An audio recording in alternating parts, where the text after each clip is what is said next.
I'd like to welcome everybody to today's episode of Demystify Selling with Microsoft. And I'm very excited for today's guest. My guest today is a sought after motion designer, best known for transforming complex ideas into really simple but yet unforgettable visuals. And so when I heard this and I met Phil, our next guest, Phil Lashley, I was like, Phil, we got to talk because to me, this is such an important topic. The partners that I work with, all the time, I see partners struggling with messaging and communicating what they do and how they help their audience. And this is what Phil does for a living. So, Phil, I don't want to steal any of your thunder. If you could take a minute, introduce yourself to our audience, tell us a little bit about your background, and we'll go from there. Absolutely, Rob. Thank you for having me. My name is Phil Lashley. I'm from Barbados originally, living in the States and doing a digital nomad year for my wife. Um, Essentially, I am connecting the dots for brands right now, for marketing teams, personal brands, anyone who has complex messages, the coaches, the consultants. If you're selling, if you're presenting on a stage, all of these buckets, I kind of find myself intersecting between thought leadership and creativity, just connecting the dots for them.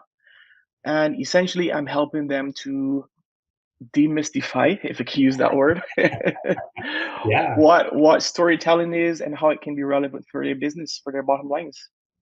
That's great. And Phil, like I said earlier, is that for me, when I heard that, I was like, oh my goodness, that is such a big challenge for so many partners. And as you know, I Mm. work in the Microsoft ecosystem. I work closely with partners, and the partner ecosystem is 400,000 partners strong. So Oh there's wow. a lot of partners out there. And a lot of times I hear messaging that either sounds the same or is Mm. flat. And so to me, it really is a critical part of the selling motion, both for the individual sellers and the company as a whole, as a brand, is to have clear, concise messaging. And so maybe you can share with me in your experience why this is so important. Yeah, especially in today's day and age, like you have to find ways to stand out. Um, I'm not sure if you've been in a situation where you've been in a classroom or in a session and somebody's talking and they look like if they're communicating well, but you're not even paying attention, you're not Right. connecting. Connection is the name of the game. Yes, is attention is the currency, but you're really wanting to connect with whoever you're talking to, and people only understand and remember what to connect with. So that's where I come in and I'm saying, hey, find ways to stand out, find ways to use story. I know it's a heavy word, but I break that down Mhm. for my clients and I help them to essentially become storytellers, whether on Yeah. a personal brand or they're within a team, a marketing team, for big, small company. It doesn't matter. The, in the room, it's them and the audience. So they Yeah. need to connect, and story is the vehicle. I think you touched on something really important on the why there is that it isn't this big brand. When you're on a stage or you're Mhm. communicating, even one on one, that why is so important because you have to connect with that person. You really do. That story that you talk about is so Yeah. critical to building that connection and creating the rapport and the understanding. I mean, it's, in the world I play in, there are thousands of partners that do one specific thing or one sort of solution area, as Microsoft refers to. Yeah. But every one of those companies has something that's unique to them and special to them. And so it really is critical, I think, as you said, to be able to communicate that and connect on your superpower or your why Yes. it's so important. Yes. Yes. Yes. Clear and sticky. Clear and sticky. Yeah, I mean Yeah. that's I love that. That is, that kind of leads me into, what are the pieces of a story or a message that you think are critical? Like how do you communicate, when you're first talking to a customer, Mhm. what it is that they need to be thinking about? Yeah. So if I could peel back the curtain a little bit, there's this simple methodology that I use to simplify this whole thing because for me, even myself as an independent creative consultant, if you may, like I had to find ways to stand out And at the very core, I'm a motion graphics designer, you Hmm. know, and there are a lot of motion graphics designers out there, but I had to find a way to stand out and use story. So by reverse engineering what I had to go through for my own brand to Yeah. I use a framework, and essentially what I'm encouraging my audiences to do, my clients, is to ask these 5 questions for whatever situation they're in, whether it's a video or if they're in a room talking one-on-one or one-to-many. Um, what are the feelings that they want the audience to feel, right? It's a Hmm. frame method. The F is for feelings. R is the relatable concept. All right. Is there something easy, some visual metaphor that your audience already knows and you can piggyback on that? The A is for aesthetic. Like, what should this look like in case of a video or some kind of branding marketing campaign? The M is for message. What's the one message? What's the Hmm. one message you want your audience to take away? And Right. E is the expression. Like, how else can this concept or this idea be expressed? And when my clients use this simple frame methodology, it's a workbook that I have available on my website for free. They begin to see their communication in a different light, and then they begin to see how are the ways they can use story. So I start there as Mhm. through the methodology, and then you go out to what the assets look like, what the deliverables look like. So, for example, it may be like a like demystifying some myth busters. They want Yeah. their clients to really be clear on what they're, where they fit into the ecosystem of their solution. So a customer journey map, for example, that's something that their clients can insert themselves into. That's just one tangible way. There's a whole laundry list of ways. The founder's story, a testimonial story from the clients. There's the core values. There's different processes that the company may use that they're just using in an Excel or PowerPoint list. You can pull these out, isolate them, use the frame methodology, and come up with videos or different types of assets that is out of the box, really. That's great. And so what I'm hearing you say is that your methodology that you're using, this frame methodology, is really applicable to all kinds of different assets.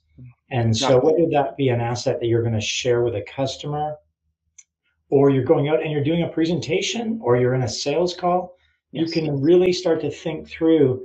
I love the fact that you're thinking about feelings. It's like you have the empathy of trying to step into that customer's shoes and lead them with a feeling versus just some information. And I think that to me that stands out so powerfully, is that a lot of times where we get caught in reading out speeds and feeds of Mm-hmm. like, oh, it's this, it's this, it's this, and switch this on, switch that off. When really it's about, how do you feel? How do I It's about feel when I connecting. finish this Yeah, call? Yeah, absolutely, absolutely. We're quick to list benefits or payoffs. I yeah, mean, people hate to be sold to. I mean, right, both you and I, we know that. Everybody knows that, really, but we still yeah, do it.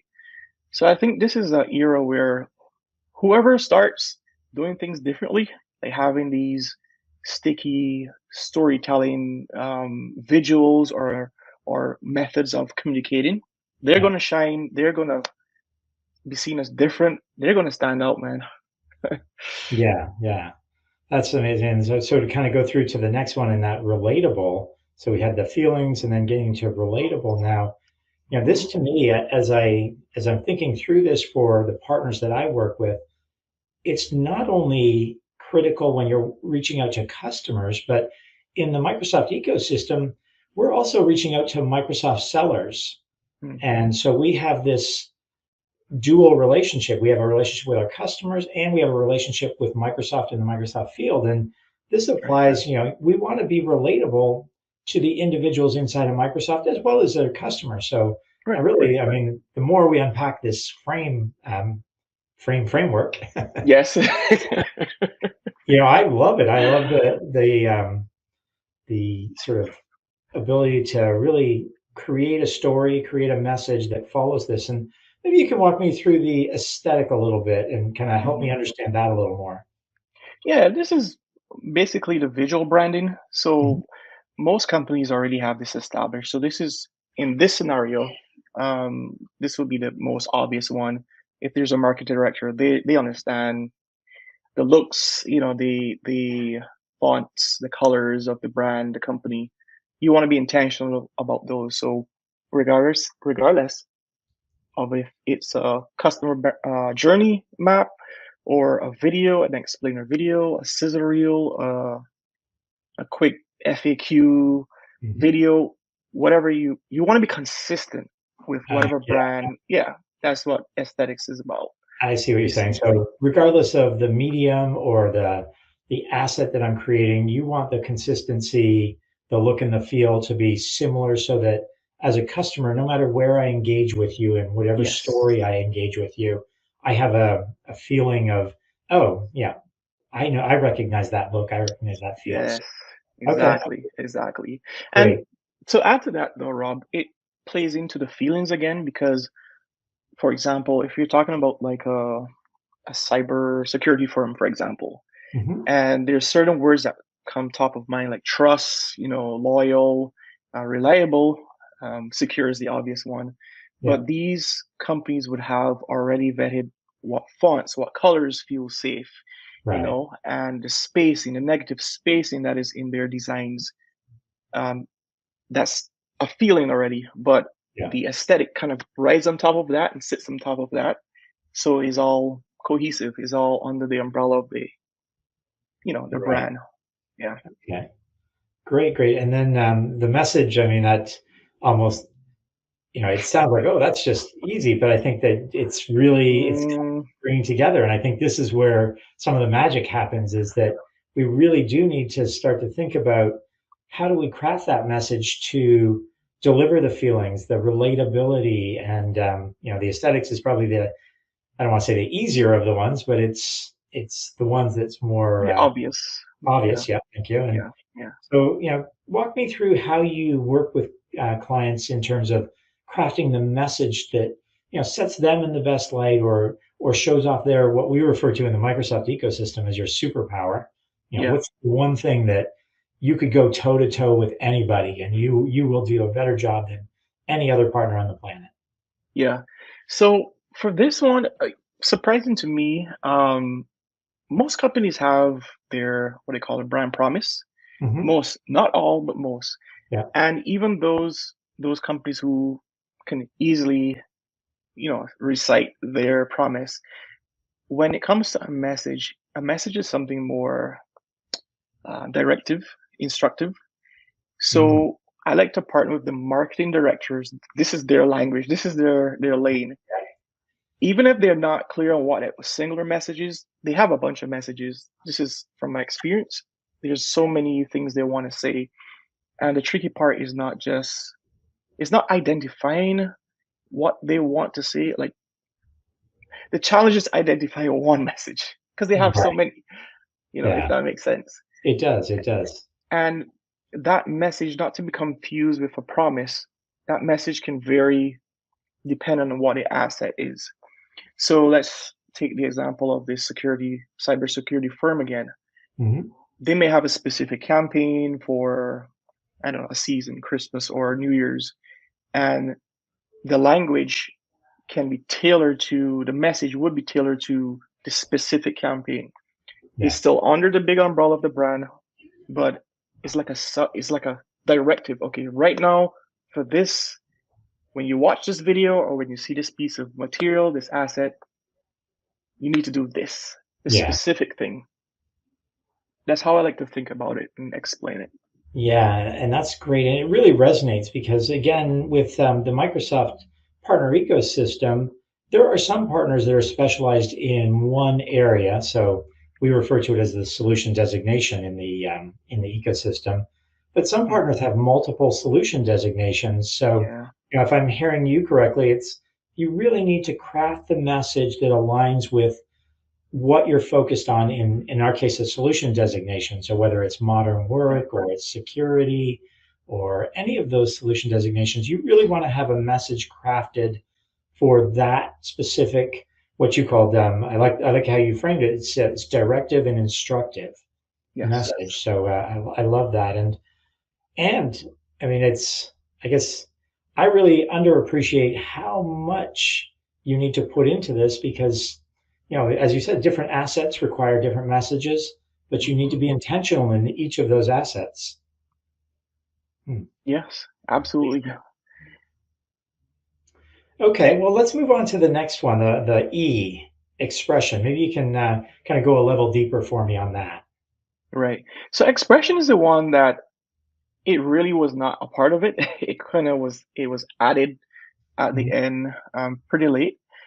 And this is the one I think is most can easily be forgotten because what it is you're asking how else can your campaign or your idea, your concept be expressed. So say you have a presentation and you went through your secret sauce, your methodology, right? The Mhm. way you do things, whether it's an acronym or diagram or whatever. Yeah. And you're thinking what this E does is ask you, okay, is this the only way that this can be expressed? Like in a digital format, maybe I have some tangible handouts. If it's an in-person meeting, something that the audience, the recipient can take away to remember the core, you know, the core message actually, Right, right, right. or the core relatable concept. Yeah. In case of many of my clients, I'm thinking of one client. She's in the health care space, and she's a speaker, author, course creator, and for her, her expression was fridge magnets. I mean, we in our brainstorming consulting session, she was like, "Okay, I want something different," but it was really, really easy because we are all so close most of the time. Yeah. Expression allows you to, how else? Zoom out a little bit, come up Yeah. from the forest, from the trees, and think, okay, how else can I give value to my clients or the recipient, the Right. audience, And for her, the fridge is the heart of the kitchen, is where the health decisions are made in the fridge. So it was kind of relevant, It wasn't like Yeah. just out there. And she had her customer journey map on the fridge. And for her, that worked. So Yeah. for your clients or, your audiences, it might be different, something more relevant. Right. But I think what I'm taking away from this is that it's understand where you're going to go next with that customer and how you're going to Yes. help them retain that message. So, if I'm in a sales presentation, I go through my presentation, deliver my message, deliver those feelings and that relatability. At Hmm. the end of that, I want to find a way, maybe not fridge magnets, but a Right. way to follow up.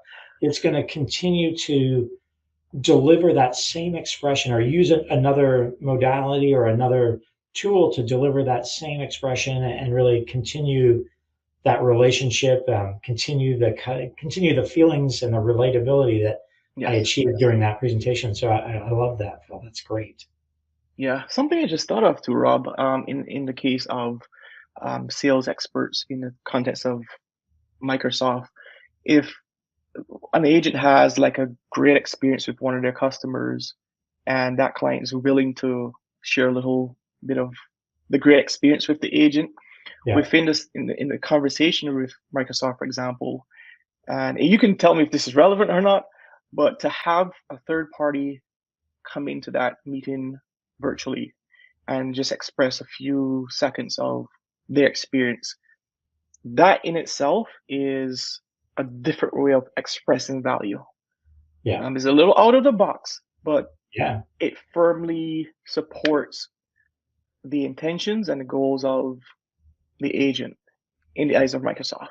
Yeah, yeah. I think as sellers, we're all looking for ways to differentiate ourselves and Hmm. to find new ways to cut through the noise. Yes. So I love it. I mean, I think that's one of the gifts you bring to the table is that you have a new and interesting perspective on a lot of things that we may take for granted. So that's part of why I wanted to connect with you today was to start to brainstorm it and hear how you would approach this. I mean, the Microsoft ecosystem isn't something you would normally work in, but Right. what you do as a day to day is help people deliver messages that are memorable, that create that emotional Yes. response. And so, I think that's a super powerful uh, way to go about it, and really a super powerful thing for us as Microsoft partners to be thinking about. So great. And maybe Yeah. you could maybe you talked about the one example of your consultant that you worked with, but maybe you could walk us through an example of maybe a company that you've worked with, whether it's Mhm. in the technology space or whatever. Just kind of how you approach it. Do you use the same methodology when you're working with a personal brand versus a Mhm. company? I'd just love to hear your thoughts on that. Oh, that's a good one. So there's a experience design, a customer experience company that I recently worked with, and I had to adjust my approach a little bit because they're already, of course, they're telling their stories already. This Hmm. is not something new for them, but I came up with this idea of having a singular, I call it a strategic narrative. Hmm. It's one narrative that usually is not defined in any company. It's something we create together where internally teams can be on board. Um, Everything points towards this strategic narrative, and Okay. out of that, you get stories coming out of it. So, for example, their slogan. I can't remember the exact words right now, but it kind of alluded to the fact that they're unfolding the process, making life Okay. easy for their clients. So we Right. took that word unfold the process. Their logo looks like an origami, form. Yeah. So we kind of piggybacked on that and came with this succinct narrative that they identify themselves as. It was true for them and easy to remember. Nothing external. It wasn't for marketing. It was just for them. Once Yeah. we had that clear, everything we created kind of aligned to that. And Right. it made it easy for everyone inside the company, inside of the marketing team in particular, to be on Yeah. the same page. It wasn't, oh, this rogue idea of a story. It all, everything was cohesive. So I would say for brands, medium to bigger brands, that is the approach. Having a strategic narrative to kind of keep everything together would be the first step. That's what I encourage. No, I love that. I love that because that's a big part of what I talk about is having that message. And I love how you frame it as Mhm. the strategic narrative. It really is because a lot of what you do following that is in support or in service of that strategic Yes. narrative. So I love that. Yes. Yes. Yeah. Great. Well, Phil, any parting thoughts or any, if someone is going to take one thing away from today, what would that one thing you Ooh. want them to remember be? Ooh, put me on the spot. I love this. I would say maybe 3 to 5 years ago, the goal was to just get attention, Mhm. to stand out, get attention. That's all we were hearing. And it is a strong currency. Some might argue it's the only currency of today's marketing world. Yeah. But I would say I've had enough calls with clients this year in particular where attention is not enough because most people are overwhelmed, markets are saturated, social media is like crazy. I would Hmm. say instead of aiming for attention, aim to be remembered. It's a slight Hmm. difference in thinking, but if you can find a way to have someone remember you, Yeah. I think that's a North Star right there.